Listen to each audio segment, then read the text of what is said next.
So this is the Hyundai Kona EV. Now the reason it's so dirty is because I've been driving it, not charging it. That's the crucial part. I haven't been charging it that often. I think I've charged it once this whole week, and that was on a fast charge. If you've been following my Instagram, you would have seen that I picked it up and only had 88% battery. I've charged it once since then, was on a fast charge the other day, and that's been about it. I don't really need to charge it all that much more. Maybe twice, I think I've charged maybe twice, but only for a little bit. So the claimed range of these is 450 kilometers or something like that. I don't think you're going to get anywhere near that, to be honest with you. I think it's going to be more like take 100 kilometers off that under normal driving. 350 seems about right. But the big crucial part is you don't need to remember to charge it every day. That's the big difference with the range. So we're about to get into a detailed review of this thing. Click the subscribe button, and you know what, this is part of an electric car series that I've been doing for the last couple of months. So I'm testing every single electric car on the market in Ireland today. That has come up as a card up there. Hit the subscribe button as I break down whether you need to be electric, petrol, hybrid, PHEV, or maybe you should just stick with an old diesel engine. Whatever it is, hit subscribe. Let's have a look inside this one. Okay, so this is the cabin of the Kona EV. Now, the first thing you might remark on is it looks a bit plasticky, and I think it might do. This is all plastic right here in front of me. I like it in a strange way, but I've seen other people comment on it going, it's very plasticky looking interior. It's to do with weight and stuff. I actually think this material in the middle of this is one of the finest materials I've touched before. It's beautiful, it's soft, it's responsive, it's textured. It's very nice, but down low, yes, I do get what people talk about when they say a little bit plasticky. Now, crucially around here, I actually do have a big glove box right there. There is a box here that will take a mobile phone beautifully with a wireless charger built into that one. There's one USB port here that controls the Apple CarPlay. For that, we'll come to that. There's a USB port in another little cubby hole down underneath here, and a 12-volt socket in another cubby hole down here. There's a giant shelf underneath. There's a giant hole in here. Water bottle fits nicely into the door over here and fits into these cubby holes into the front one of those two, not the back one. They're two different sizes, which I find a little bit weird. But this hole here will take a whole other water bottle in it, which is really impressive. Seating position. Yes, this one, unlike the Leaf, has rake and reach, both sides, which is quite nice. That's really good. Power button is here. I have manual climate control, which has a convenient button on it, driver only. This is in the e-Golf as well, which allows you to be able to make the air conditioning just work around the driver, which saves a bit of electricity on the far side of the car.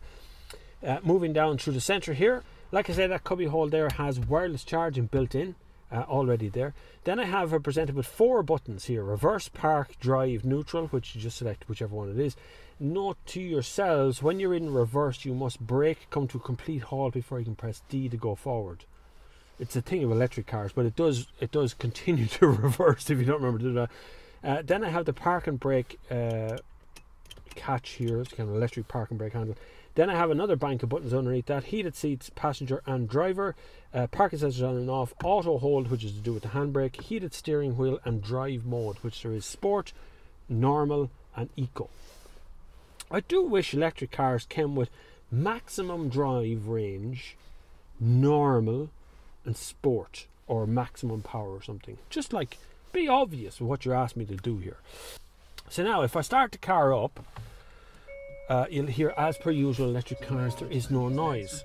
The radio's on though, apart from the bong bong bong, which is to do with the door being open, so I wouldn't worry about that. The system here, this touchscreen system in the middle, is very good. No sat nav, right? None whatsoever. But it is still a very, very good system in here. What this allows you to be able to do is there is an EV section in here. It tells me I have 60% of battery still here. I can see the range is 233. With climate off, I would get 239, not much of a difference. Batteries here, DC chargers going grand. It would take me 2 hours and 4 minutes to charge at a DC battery charger. AC stations would take me 4 hours and 50 minutes, or AC portable would take me 15 hours.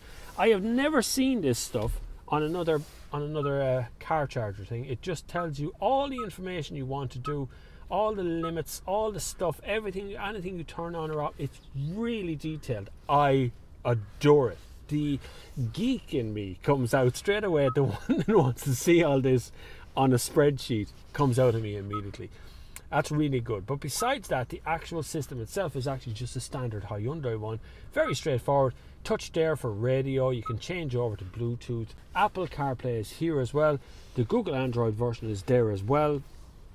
They both work flawlessly. There is some manual buttons around the outside. There is a touchscreen in the middle, and I have physical volume controls up and down on both sides here. It works perfectly. Single zone climate control is here in the middle as well. Very simple. You either have heat, you can do front and rear windows, obviously climate control. Driver only allows you just to have the air coming out of this side of the car, also available in the e-Golf.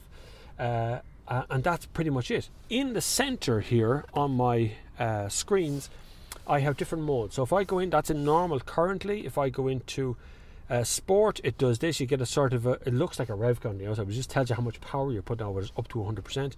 And then the eco mode, which turns on a sort of an eco version of it. And if you hold down the drive mode, it goes into eco plus, which restricts your speed. And you notice the fans have gone off as well. Restricts your speed to 90 kilometers an hour, turns off the air conditioning to get maximum range from your car. I suppose I'd call that hardcore mode. Steering wheel controls. I have cruise control in this, not active cruise control. There is active lane keeping, which keeps you in the lane quite forcefully actually. And then I have all the steering wheel mounted controls as well for the radio on this side, and then the cruise control on the far side. And then you have auto lights and mirrors. Few notes to make here. Number one, Hyundai Ireland don't do the LED lamps on the front. Neither are these LED lamps in here, neither is that an LED lamp in here. So there's a lot of energy saving things that are missing from this car in Irish spec, probably down to price and availability and things as well. But realistically, I would like to see LED lights out the front, or not halogen lights out the front of this car, because the halogen lights are not deadly at night time. In fairness, they're very brown, old-fashioned ones. I also have VESS on this car as well, which is a noise making system. So it bongs when you go backwards. Don't know if it'll do it now. Very subtle bong outside. It actually makes a little noise when you're going forward. A sort of a whine outside, up to about 30 kilometers an hour when you're going forward. Safety thing. I don't know about the bong thing going backwards. I don't know if you need that. You sound like a bloody van reversing up. But anyway, I have 4 electric windows. Electric. I can turn on and off the rear windows as well. I can electrically adjustable mirrors, not heated in either side for some strange reason. But everything else up here is very good. The only main complaint I would have up here, one, the space. It's very compact. This is smaller than the Leaf. It is definitely smaller than the e-Golf. It is around the size of the i3, I would say. It would be closer to it than this would. It's slightly bigger maybe than an i3, but not by much. Still a 5-door hatch, but just a compact one, a very compact one. I don't know if the size actually puts me off so much. It is only the restrictive part of it, but the rest of the car changes the game on every other factor. So if you're looking to get into EV cars, this is the kind of one you want to go for. But before we get to the actual reasons to buy this car, let's have a little look in the back seat and the boot. I'll turn off the car before it rolls away, I suppose. It would be good.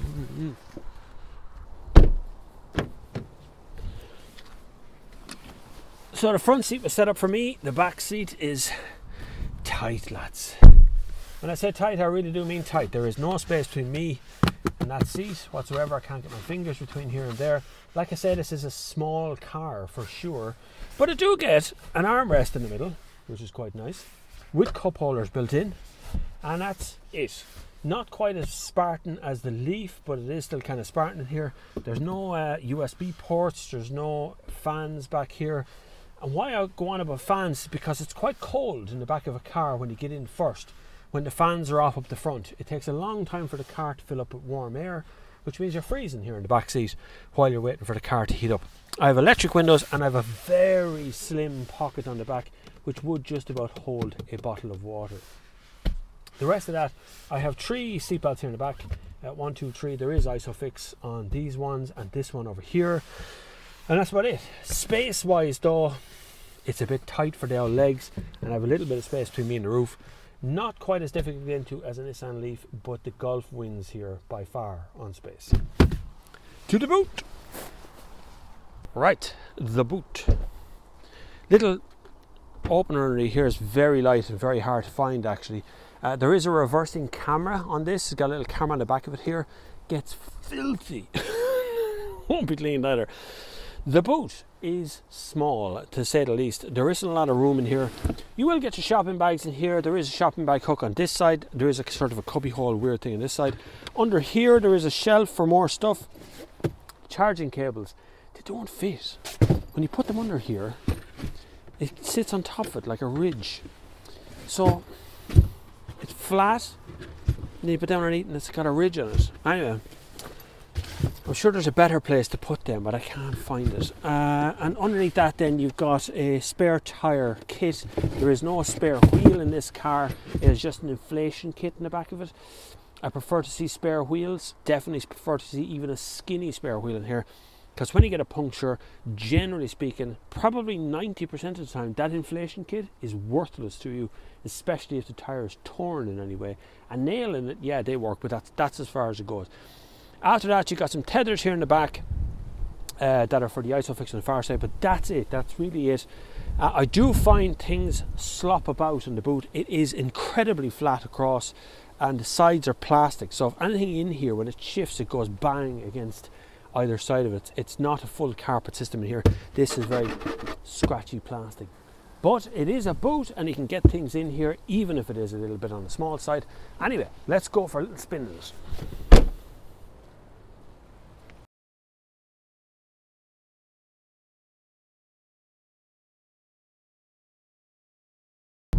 So this is the one EV that I actually feel good enough in to put my foot down, because I have so much range.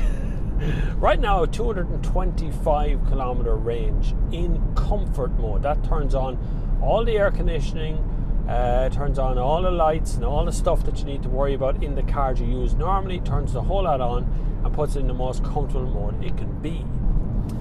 I have 59% battery in the car as well, which is, well, nearly 60%. So we'd have 40% used already. I've done 352 kilometers since I picked up the car. I've used 19.7 kilowatts per hour. I find that a little bit high, funny enough. Remember that Golf putting out 15.6 kilowatt hours. Now look, we have to learn a whole new language in these cars, which is a different story, but it's 9.5 hours or 9 hours driving that I've done in this car. I have not charged it at home. I haven't needed to. I've used a fast charge twice. Once because I actually wanted to, and the second time because I was bringing my wife for a cup of coffee. So I went to a place that had a fast charger and plugged it in. That's the only reason I use it. This has 3 recuperation modes, so you can up and down the amount of recuperation you get by 3 times. Now, if you're driving, here's a tip for you, right? What I've learned, first of all, if you're driving a very long way on a high-speed drive, you don't intend on slowing down, no roundabouts ahead of you or whatever, you're actually better off turning off recuperation entirely. What you want to do is not recuperate any energy. You want to maintain your speed without interference. That's really what you're after. So the way to do that is to get rid of recuperation. So you use that thing like a floppy paddle gearbox here, and it just turns off recuperation entirely into comfort mode. Stay like that for the whole journey. Now you can mess with the modes here. There's comfort, there's eco. Eco feels like the car has been put into backwards mode. It feels like the brakes have just all come on at once. That's recuperation. It's actually drawing power away from the car. It's actually using your battery to drive in eco mode. Just thought I'd tell you that. By default, the car puts in recuperation mode 1 at the very least. That would be the minimum it's going to put on its own. I tend to put it into comfort mode and then just go level 0 on the recuperation while I'm driving, and I actually actively use the recuperation modes. Little tricks that you kind of find out. You'll know more about it when you have your own car doing this, of course. I just found all the cars seem to respond quite well to turning off the recuperation mode, unless you're going in stop-start traffic where it's no harm to have it on because you're going to be stopped. Like there's a roundabout ahead of me now, so I've flicked on level 2 recuperation, and I'll bring that down to level 1. And just as I approach the roundabout where I don't think I'm going to get any more charge, I'm using the foot brake anyway, I'll turn off recuperation entirely. So drivability, it's actually very numb. The steering is very light and the car itself responds okay. It does scrabble its wheels the whole time, they all do. The minute you put your foot down, just did it there now. When I put my foot down, I made the car accelerate as hard as it can.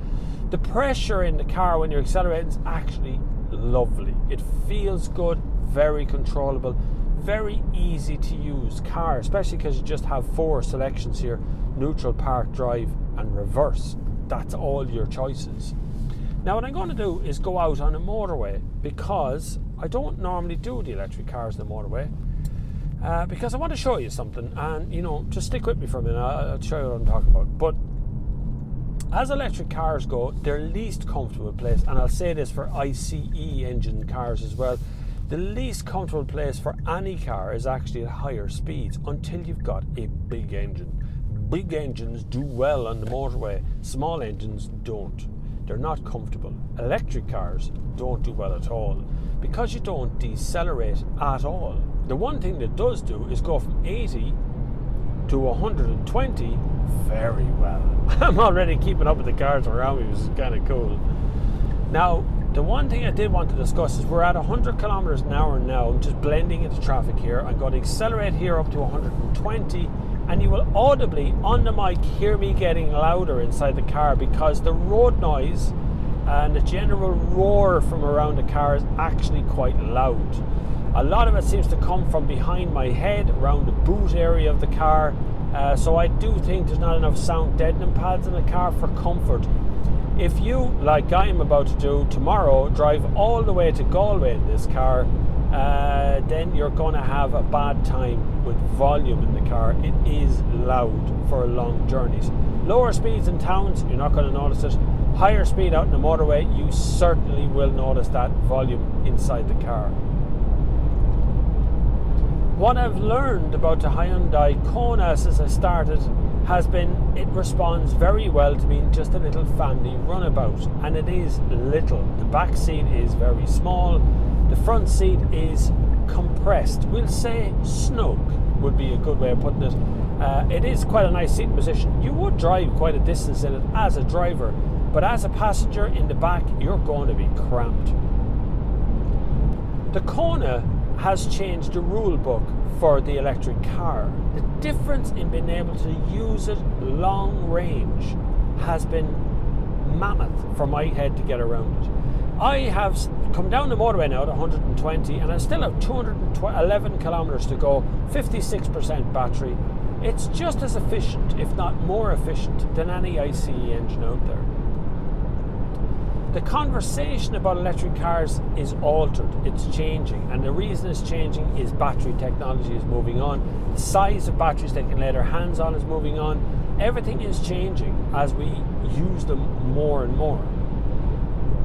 The big issue would be just the infrastructure. I bet if I go to junction 14, or I go down here to Midway, then I'll find a couple of Nissan Leafs already there charging. I see on the Irish EV Owners Club that people are complaining about people leaving electric cars for 5 or 6 hours on charge points, public charge points. I see guys talking about cars that have been on for an hour or more at fast charge points. So I see there's infrastructure problems, growth problems, and that's the issue. The conversation is no longer now, can I drive to Cork in a car? Which is what most tech journalists, even some modern journalists do, is can I do the long drive? The answer is yes. If you buy the Kona, you can drive for 350 to 400 kilometers without putting any fuel in it. If you buy the Nissan Leaf, you're going to be able to drive 300 kilometers maybe without putting any fuel in.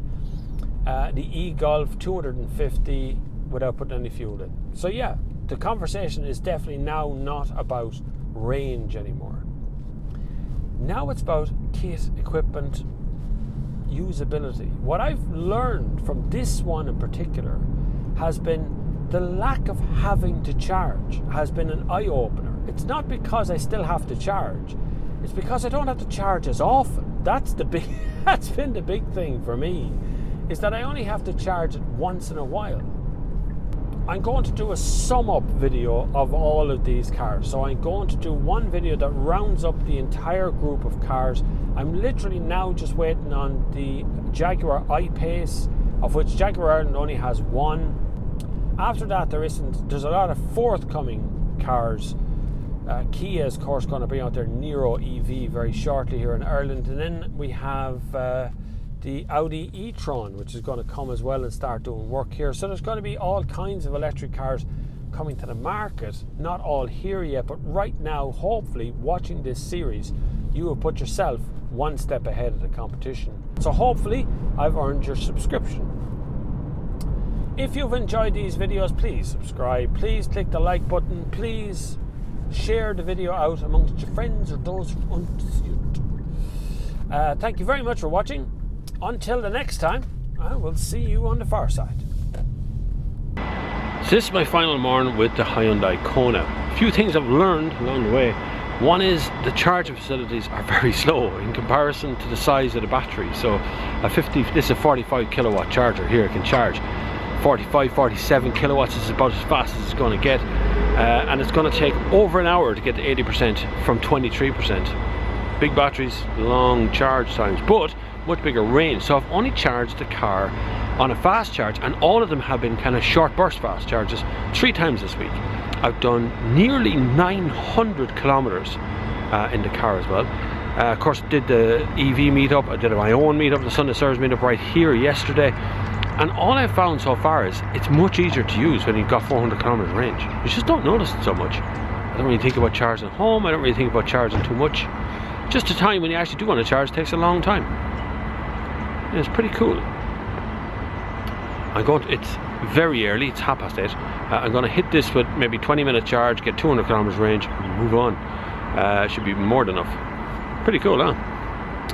Anyway, more on EV stuff coming up. I'm very curious about it. Asked a lot of questions about them as well, so we'll see where I go with that. Hopefully you've enjoyed this little EV series. There's more to come. Obviously there's more electric cars to come. Hopefully you subscribed as well, but hey, look, if you haven't, you should, and click the little bell notification, and if you can support the channel, there's some links down below. But until the next time, I'll see you on the far side.